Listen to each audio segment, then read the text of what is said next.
by making sure that racial slurs and sort of swear words are like off limits, and you get severely punished if you do say that and you get caught. Do you think that stops people using them? Not really, but it was from my experience, if that makes sense. What does the school need to get better at or change to help more with making it more equal and less racist? They should speak more about other cultures and get deeper into the conversation. Everyone gets a better understanding of all cultures by learning about them in different subjects like food tech, history, geography, arts, etc. I was going to say how a different variety of teachers, but I don't think that could happen, you know. Everyone that's from different races, to be fair. Not just the same people that are in England, if that makes sense. I'm not quite enough of it. What do you think would be the benefit of having a more diverse group of teachers teaching you? I feel like there will be a lot less I'm going to class as racial attacks, and a lot different more arguments, because if two people don't really understand where each other's from, it's kind of hard to communicate, because you don't know how they are like, if that makes sense.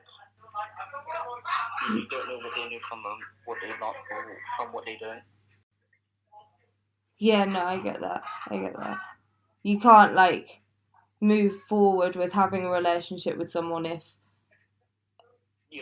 you're not even, or one person in particular isn't understanding where another person's coming from and what they face. Yeah. I don't know, do that charity route to different charities. I don't really know how to explain it, because you can't really force someone to listen, if that makes sense. Yeah. Do you think students would be up for listening? Some students, for sure, but others not quite so much, because they don't really care. I think that we should normalise talking about racism, and it should be part of an everyday conversation. So we shouldn't just focus on it in Black History Month, but it should be a year-long thing. And part of that is giving students the tools and the language to be able to call out their friends and peers when racism happens. Because often the hardest part about challenging racism is that, A, it's scary, but also you don't know how to talk about it in a kind of accurate way or a very articulate way. That we should talk about don't hate yourself for who you are and what race you are. So it wouldn't make you feel so left out or feel feel shadowed by the people who are more confident than you in class.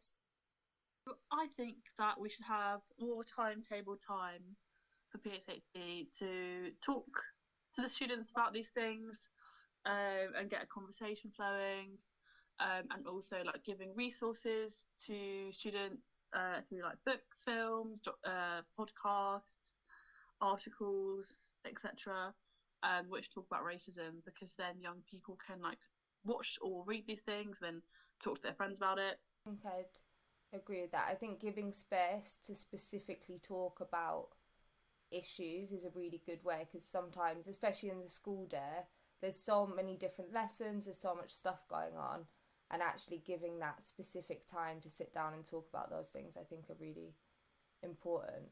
And I think leading on from that, from these conversations, the rest of the group are doing Black Lives Matter special newspaper to go out for the teachers and students to both read.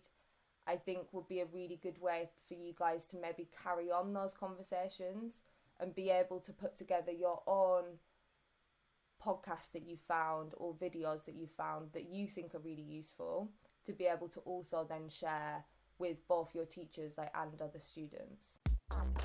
This podcast was produced by Young Reporters, part of the Unfiltered project in Islington, funded by the Mayor of London, and they created this project to give some schools some tips on how to be better allies for their students going forward with the Black Lives Matter movement.